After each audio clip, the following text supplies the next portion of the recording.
Je voudrais tout d'abord m'adresser à Madame la rapporteure, qui a expliqué tout à l'heure qu'il y avait un engagement du président de la République à tenir. Alors je voudrais tout d'abord vous féliciter d'avoir pu dire cela sans rire. Et puis je voudrais vous rassurer parce que si l'engagement n'est pas tenu, les Français ont l'habitude. Ça n'est pas grave, ça passera assez facilement sur le plan politique. En revanche, pour être plus sérieux, non, je taquine, gentiment. Alors, maintenant, pour être plus sérieux, Madame la ministre, je trouve qu'il y a une contradiction dans ce que vous avez dit tout à l'heure, ou en tout cas quelque chose qui n'est pas logique. En effet, vous nous dites que les capacités de production seront maintenues, mais que la production va être diminuée du tiers. Je pense que cette piste cumule tous les inconvénients. Nous conservons le même nombre de sites, donc, comme les Verts considèrent que les sites nucléaires, c'est dangereux, sur le plan du danger potentiel, on conserve exactement le même potentiel de danger.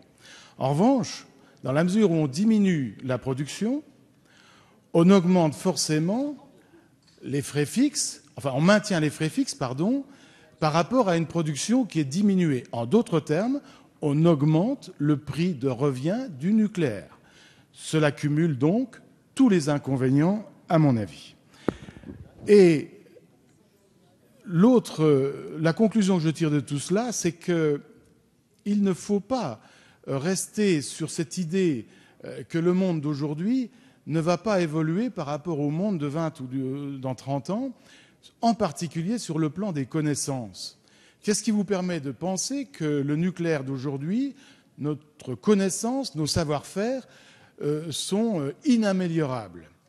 Je crois qu'au contraire, il faut s'inscrire dans une démarche dynamique, une démarche de projet, et non seulement nous devons maintenir nos capacités de production, mais nous devons développer la recherche pour améliorer les choses, pour améliorer la performance nucléaire. En tout cas, nous devons, et c'est notre honneur de le faire, nous devons explorer la piste nucléaire tant le potentiel qu'elle représente ne peut pas être négligé. Je répète, la filière de 4e génération, la surgénération, c'est, si on arrivait à la mettre au point mieux que Super Phénix, c'est 5000 ans de réserve énergétique pour le monde.